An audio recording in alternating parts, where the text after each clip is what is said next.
Hey internets, happy holidays and a Merry Christmas to y'all. This video is going to be documenting Breadtube's fall into obscurity and insanity as a result of them not really understanding what's going on with the world. And I'll also be providing some additional bonus refutations of a few things that these Breadtubers have said that I haven't touched on yet, as well as what we can hopefully all learn from this. Because it's nice to end the year with a bit of a white pill, and what better white pill than the fact that Breadtubers are kind of slowly losing their mind as they drift off into irrelevance, as well as just going over the philosophy of what this can tell us about the human condition in general. But first, here's a quick rundown for those of you who don't know what Breadtube is if you just kind of randomly clicked on this video and this is the first time you're hearing about it. Breadtubers are basically communist and socialist content creators, particularly the ones that gained a lot of internet fame within the last 7 years or so. The message of each individual Breadtuber slightly varies, but for the most part it boils down to saying that the government is corrupt and the solution to this is more government, and that our entire economic system should be replaced by the fever dream of a college freshman majoring in underwater queer dance theory. And if you disagree with any of this, then well, you're a Newtsie. Which, on its surface, that may sound like I'm making a straw man, but sadly, when you begin to actually understand what they're saying and the logical conclusions of it, you slowly start to realize that that is a completely accurate depiction. In fact, I have an entire playlist of videos I've made dedicating to refuting Breadtubers, as the only way to defend this kind of ideology is of course through lies, deceptions, or just objectively flawed, to sometimes just completely bizarre arguments that would ordinarily just be obviously self-contradictory to any rational person. And yet, because Breadtubers got really good at making those bad arguments with style,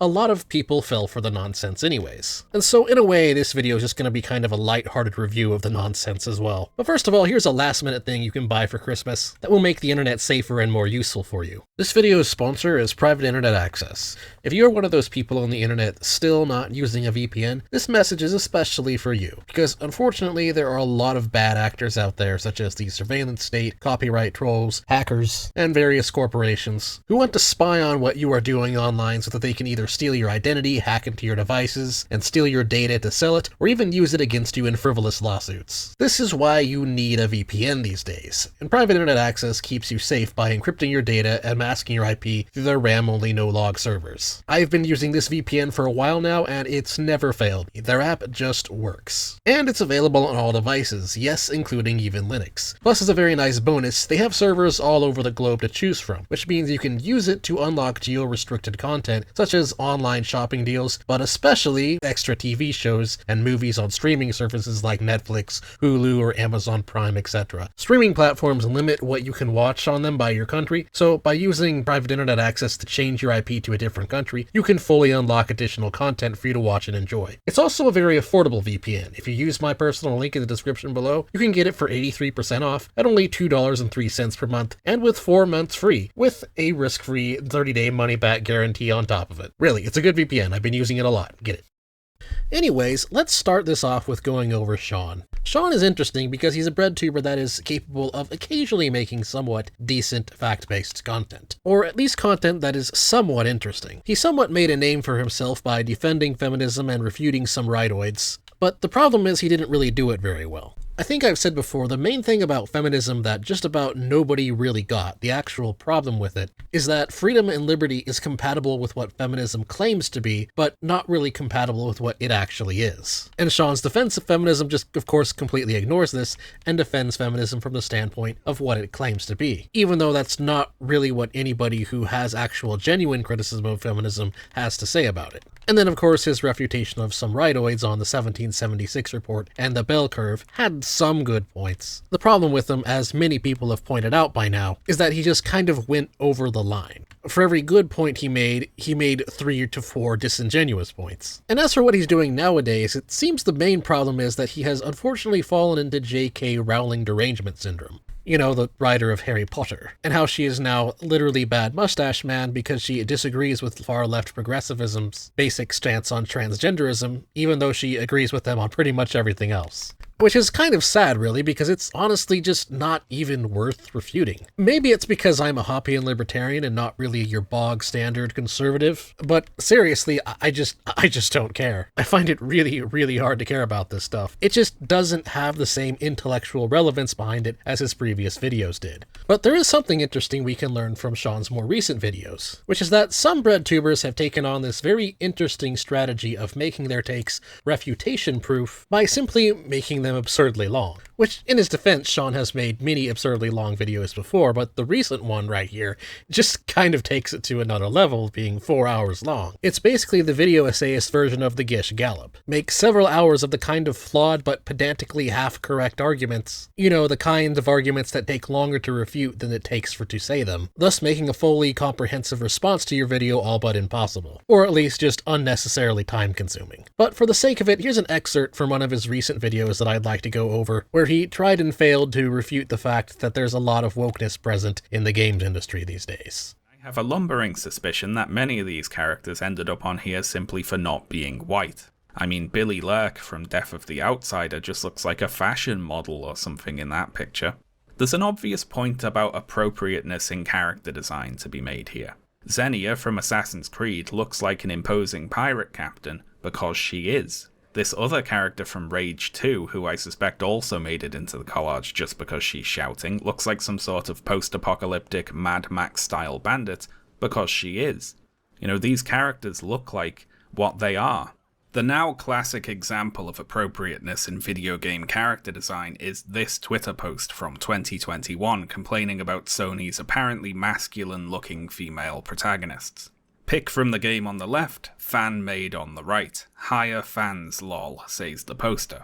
The picture on the left shows Aloy from Horizon Zero Dawn, and the picture on the right shows an Uncanny Valley Photoshop job of Aloy with a full face of makeup and perfect teeth. Yeah, so there's immediately a post on X that's been going around recently that comes to mind. It's amazing how much leftist discourse is just them pretending not to understand things, thus making discourse impossible. That's sadly pretty much the feeling I get when watching some of Sean's more recent videos. With the clip I just showed being in the middle of his 2-hour-long rant, basically whining about Grums. And of course, he's just completely ignoring the central point of what Grums is saying. The issue with wokeness in game design is of course the ideological reasons behind why these certain things are being done. It's not so much that a character design is ugly that's the problem. It's why the character has been made ugly. And it's certainly not for realism as Sean is trying to portray here. It's actually something known as woke puritanism, something I've done a video on before. It's basically just misandry. The entire issue is that the reason they're doing it is effectively a form of so-called beta male shaming. Men who like video games are viewed by the ruling class as les nerds, and so they're not allowed to enjoy things. Because men bad. And Sean is just completely ignoring that side of the conversation, instead resorting to typical midwit pedantry, while pretending to not understand that the issue is essentially with the representative school of creative writing that has infested the games industry, where they now feel the need to inject tokenism into basically every game. Which is kind of silly, because when you realize it, you realize that woke puritanism is also an interesting form of leftist racism. And so thus the root of it is just the same old identity politics grift that has already been refuted 1,000 times by now. Which is probably why so much of the discourse is just them pretending to not understand things. Because of course, if Sean actually attempted to dive into this issue with any level of good faith, he would be forced to make those very arguments that again have been already refuted many times by now. So instead, he just kind of waffles on about nothing and pretends to not understand his own ideology, while making various irrelevant nitpicks. That's pretty much what I got from his more recent videos. So let's move on next to Destiny, who technically isn't really a breadtuber because he doesn't identify as a socialist, but he does have economic beliefs that effectively have a logical conclusion in socialism, so close enough. Destiny's descent into final stage Trump derangement syndrome madness can be effectively summarized by this X post from him recently right here. It's a public building. It should never be privately funded ever. Which, if you don't know what this context here is, he's just talking about Trump renovating the White House with his ballroom using private funds, instead of renovating it on taxpayer dime. And I honestly had to do a double take when I saw Destiny make this argument, because I honestly cannot tell at this point if he's just rage baiting and intentionally making bad arguments, because this is unironically the silliest and worst argument I've seen someone with his level of clout make. I mean, I have heard people make this kind of argument before. It's something I like to call the word association fallacy, where because two words are associated with each other, they are then portrayed as just automatically making a good argument. You know, it's kind of like saying, oh, blood is red, therefore murder is good so long as you kill people with a blood-colored knife, because they're both red, or something really ridiculous like that. I've seen this argument before sometimes in my life, but it's usually coming from somebody who's not actually into politics or philosophy or reasoning or anything like like that, because it's just an obviously really dumb argument. And so seeing Destiny, of all people, making this kind of low level, again, that's just kind of why I half suspect that he has to be trolling here, or maybe he's just completely crashing out. This argument is so bad, you can refute it by simply asking why. Why should the public building never be privately funded? He just stated it and didn't provide any reason as to why. And of course he doesn't, because he doesn't have a reason. If you think about it for more than just 50 milliseconds, it becomes very obvious that this is a completely insane argument, because the only significant difference between public funding and private funding is whether or not it is voluntary. For instance, let's say you want to build a water fountain in the middle of the city. Which is a better way to fund the construction of this water fountain? Either A, getting voluntary donations from people who live in the city because they want a water fountain to be there, or B, going around and robbing people at gunpoint and forcing them to fund the construction of the water fountain. Which is a more ethical way of funding the water fountain?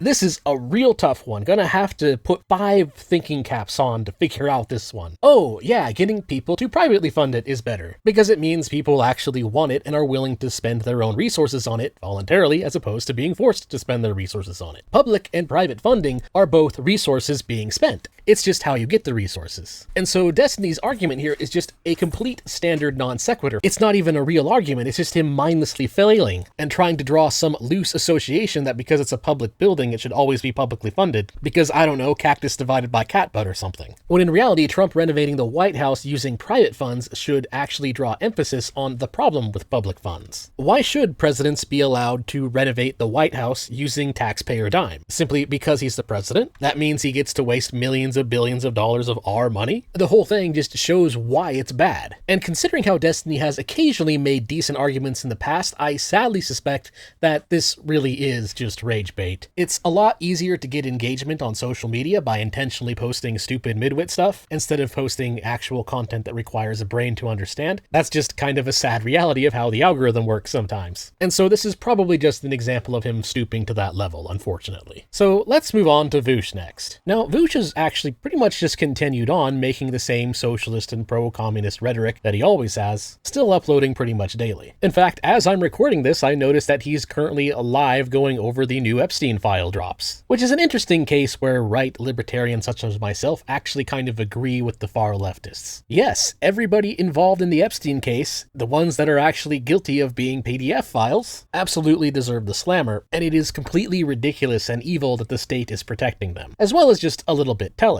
Those Epstein file drops that were filled with just a page after page after page of redacted content is probably one of the more pathetic things that happened this year. It's an actual international embarrassment. And so the only issue here is just kind of when you remember the fact that Voosh himself got outed as a PDF file recently, basically getting caught with AI-generated CP on his computer, which is, yeah, big yikesy. So yeah, all hypocrisy aside there, at least he's doing something a little bit useful right now. Which, to be honest, in a nutshell, that's kind of how I view Voosh in general these days. Voosh essentially is just continuing on making the exact same fallacies he's always made. I occasionally try watching some of his more recent content, and it's very common for him to make the same arguments that I've refuted in the past, with the main difference being that they're in regards to whatever the current thing happens to be. And so that's how I look at Voosh's content. Because Voosh, being a fairly typical prestige-seeking cathedralite, whatever he's focused on is a pretty good indicator of what that current thing happens to be. What's the latest propaganda spin from the authoritarian left right now? What's the latest thing that the normies are being brainwashed with now? And, well, one method I have of finding that out, of whatever the latest milquetoast point is to be made, I can just head over to Voosh's channel, watch a few quick clips, and have a pretty good idea of what the current thing is. Which he's really just kind of preaching to the same audience he's had. You see, Voosh is also a pretty good example of Breadtube's kind of falling into obscurity. His audience hasn't really grown that much, and he's basically retreated from not just X, but also Blue Sky, providing us a nice example of self-physical removal. And again, for the most part, he's just kind of stayed the course on the same old fallacies he's always been making, just again for the current thing. But there is one new thing that has come up that is worth refuting here, which is Voosh providing a very nice textbook example of the government is corrupt and the solution is more government in regards to the Netflix and Warner Brothers merger. It's a very nice 15-minute video of him effectively basically complaining about the unnatural monopolies caused by IP regulations, and that the solution to that unnatural monopoly caused by government regulation is more government regulation, instead of, just getting rid of some of the regulations that currently cause the problem. And it doesn't even have to be full libertarian right Mises ANCAP either. Even simply reducing the length of intellectual property rights by half would greatly reduce this problem. Well, not everybody agrees with the whole idea of abolishing IP and patents outright. Pretty much every sane person who's even slightly educated on the issue agrees that they at the very least need to be reduced. The evidence pretty overwhelmingly shows that IP really only tends to generate profit for about 7 years max. And after that, there's really no reason why it shouldn't enter public domain. Not just from a perspective of libertarian philosophy, but also even from an empiricist consequentialist perspective. As opposed to the current insanity we have of companies holding on to exclusive production rights for basically a century, and then we wonder why nobody's innovating. This is a unfortunately pretty consistent problem with a lot of breadtubers, not just Voosh. They usually don't really understand the root of problems. In this case, they understand that monopoly is bad, but they don't know why the monopoly came to exist. If, say, IP law only lasted for 20 years, we would already have a lot of free competitors to streaming services, who would just focus more on old works, and they would create new works based on the old IPs. And surprisingly, this kind of relaxed take on IP results in a lot of really good media. My go-to example being Touhou. Part of the reason Touhou is popular is because the original creator of it doesn't really care so much how his IP is used in the doujin scene. And so there's actually a ton of fan works that in some cases even surpasses the original work. It actually ironically leads to more innovation in the arts. And yet here Voosh is complaining about monopolies, and his solution is hoping for Trump to save him. You can watch the video yourself. This is a case where there's not really so much a clip to show, it's more of what he doesn't say that's the problem. No actual solution, no understanding of the problem, no potential even compromise solutions, nothing. So let's move on to see what Adam Something is doing. And this one's a little bit more interesting than Voosh, because Adam Something, he's another kind of pseudo-breadtuber. He's kind of on the same line as Destiny. He doesn't really make fully head-on, in-your-face socialist content. He occasionally virtue signals to the neo-Marxist crowd, but it's not really a key feature of his content. And so his focus has been shifted more on trains rather than socialist philosophy and content. And of course, some good old-fashioned Elon Musk derangement. Similar to Voosh, his audience hasn't really changed much, which isn't really surprising, because a lot of what he's making now is kind of content he used to make anyways. But when it comes to Adam Something, I think what's more important is that this is a better example of one of the breadtuber failings that we can actually learn from. Because his recent video showcases a very typical problem. And I'll just give you a clip of it to showcase that problem. The year 2016, I was a disaffected gamer bro. I considered myself to be a classical liberal. I hated those cringe feminists who I thought were trying to ruin video games, turn women into gender-ambiguous Z-zer pronoun weirdos, and who waged a war on sexual attractiveness. I laughed at Big Red, I laughed at Trigglypuff, and I laughed at Humongous. Domestic duties over professional goals, thus minimizing their earning potential as our traditional marriages end. The assumption... I'm reading fucking Facebook. Yeah, sure. It's humongous. Okay. Humongous what? He said humongous. Yeah. This person just sexually harassed me.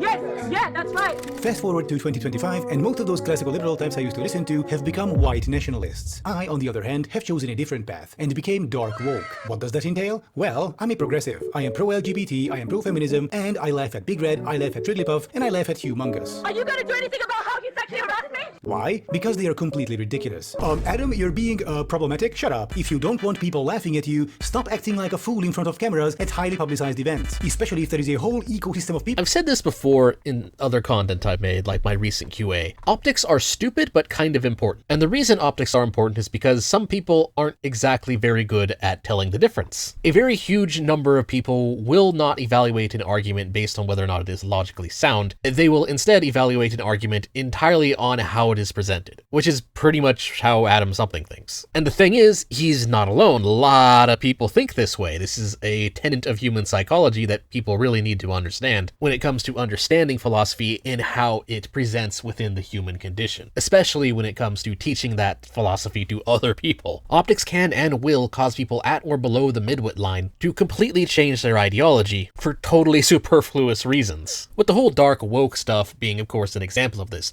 Dark woke is, of course, a cope. At the heart of wokeism is effectively effectively just envy towards the successful. It is an inherently victimhood-based ideology, and victimhood comes across as inherently cringe because it's incorrect. It will often look at collective crimes committed decades or sometimes centuries ago, and then collectively rank apply that to everybody based on subjective identity groups. And the whole dark woke thing is just looking at the people who aren't very good at hiding that problem with woke ideology and disassociating with them purely based on optics. In other words, Adam Something here is guilty of this typical thing that I've called philosophical illiteracy. It can be summarized as, I do not understand the logical conclusions of my own beliefs, therefore I am immune to the consequences. Dark woke is effectively no different from woke. They just don't like it when they see someone showing them those consequences. So it was nice of Adam Something to kind of give us a summary of that way of thinking at the start of his video, because the rest of the video is actually just a bunch of dating advice in an attempt to counter Andrew Tate, with some of the advice being useful and some of the advice being not so useful. In fact, quite useless, especially when it comes to where to meet people. I've always said that I believe Math tends to do the better job of this. Yes, I actually did read through Adam Something's little document on dating advice, and what I have to say about it is just meh.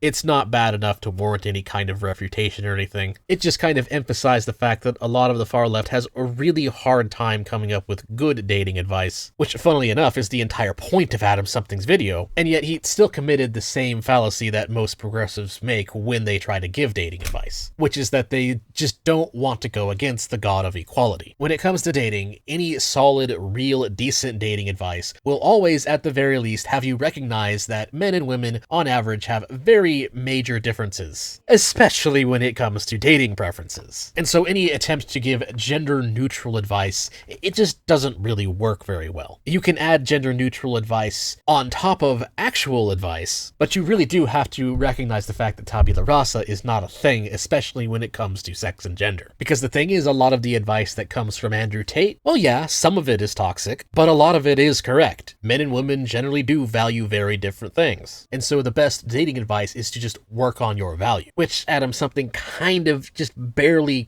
kinda understood, but not really. Andrew Tate will at least give advice like work out, go to the gym, be aesthetic, be a man. These are things that will help you. And so ironically enough, Adam Something, in an attempt to give quote-unquote leftist dating advice to counter Andrew Tate, I would give it a C-. So let's just move on to Hasanabi, who, similar to Voosh being another kind of streamer bro, but one who does less debating, his content has pretty much stayed the same, largely just pandering to the same audience he's always pandered to. And of course with similar content, mostly just kind of focusing on the various cringy failures of the Trump administration. But from a bad faith perspective, which is a little bit weird to be honest, considering that you don't really have to be bad faith to point out what's going on wrong in Washington. But then of course, you have to remember that Hasanabi's audience is very similar to Voosh's audience, and so they have pretty terminal cases of TDS, and so they just kind of have to focus on Trump, Trump, Trump, Trump, Vance, Vance, Vance, Vance, Trump, Trump, Trump, Trump, Vance, Vance, Vance, Vance, effectively at all times. With the only real difference between Hasanabi and Voosh being that Voosh is just slightly smarter than Hasanabi. That's just kind of a fact. And this all kind of goes back to what I said earlier on Adam Something. Optics are stupid, but important. Hasanabi has a better audience than Voosh, even though Voosh is actually, to be honest,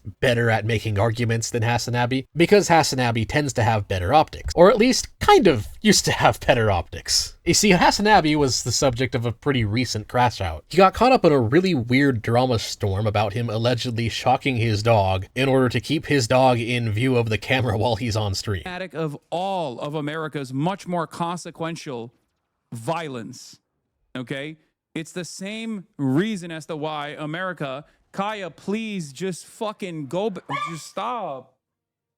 That is perfect optics cringe right there. And the internet effectively just kind of exploded on him over it. There's a video from the Yellow Flash on this whole drama bit, kind of going over the evidence in his own takes. Personally, I don't really care too much because I'm not a drama queen channel at all. I normally wouldn't even bother covering stuff like this. But it did stand out to me as particularly interesting in how people react to a streamer who is supposed to be a streamer who bases himself on a lot of socialist ethics talking points. constantly going on stream arguing who's evil and who's not, mostly just the corporations, man, and whoever's rich, because, you know, that's kind of how socialists view it. Anybody who's rich is stealing the surplus labor value. And so it is kind of interesting to see what happens when someone whose entire content surrounds taking a false moral high ground suddenly getting caught with their pants down doing something that most people consider to be immoral. And also just kind of lazy, to be honest. There's plenty of ways, better ways, to train your dog than with a shock collar. Our dog knows a ton of different tricks and knows where she's allowed to be and where she's not allowed to be, and I've never even considered using that kind of thing on them, because it is a little inhumane. And it is especially weird to see Hasanabi doing it just for streamer points to have the dog on stream. A very weird crash out indeed. Merry Christmas, Justice for Kaya. So let's move on to finally talk about the last two on the list here, which is ContraPoints and H-Bomber-Guy, who both have managed to post since the last time I talked about them pretty much absolutely nothing of value.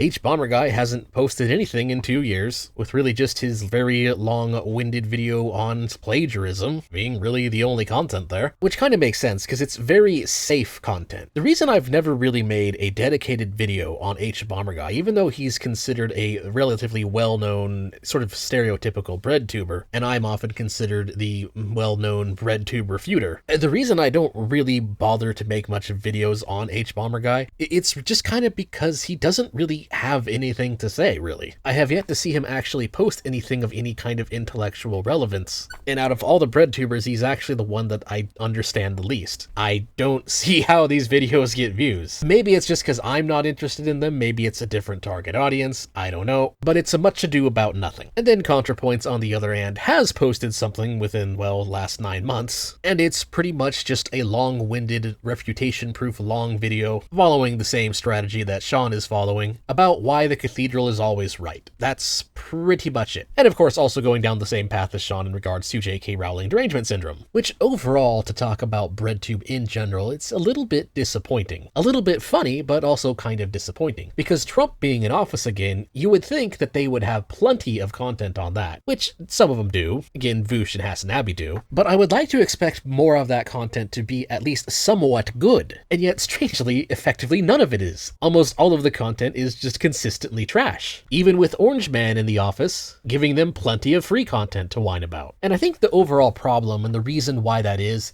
because the basic issue with Breadtube, again, goes back to what I said earlier in my summary of them. The government is corrupt, and the solution is more government. Breadtube's ideology, the issue with it is that it's effectively fake. They pretend to be libertarians, but their solutions are all authoritarian. So they don't actually believe in liberty as a principle, or for any kind of consistent reason, or any kind of sound philosophy. And the interesting thing about Trump is that Trump has largely been kind of a centrist. They try to portray him as some kind of far-right neo-Nazi president, but he really isn't. Trump is more or less just a milquetoast president that's going with the status quo. It's sad to say, but it's the truth. I mean, I'd say he's done a few things a little better than Biden, but that's a very low bar. But the problem with Breadtube is they can't really call Trump out for the actual reasons for why anything Trump does wrong is wrong. And they, of course, definitely can't admit when Trump does something right, because again, their audience has terminal TDS. And so the result of this is that Breadtube's fall into irrelevance is largely just a result of them being kind of underwhelming. They know that they dislike the Trump administration, but they don't really know why. They think they know why, but they really don't. And the general issue is because they're largely authoritarian in that they believe in using the state to get their problems fixed, and they don't like Trump, and Trump is currently the head of the state in the US, well, that kind of does put them in a pickle, doesn't it? Aside from just going over the cringes of Trump, focusing on the optics angle, it appears that Breadtube has run out of things to sell. But as for me, I think it is time now to enjoy some Christmas dinner. And as for you guys in my channel, I'm working on some pretty good stuff. I'm currently finishing up a video on the Groyper question, as well as another video on IQ studies, and what IQ is useful for and what it's not useful for. But for now, I'm just gonna wish you all a Merry Christmas, because that is all I have to say for this video. Thank you very much for watching. Please like, comment, and subscribe. And if you like my content, you can support me on Ko-Fi, Subscribestar, by buying some merch, or again, by checking out this video's sponsor, Private Internet Access. Thanks again for watching. Again, Merry Christmas and Happy Holidays. Till next time.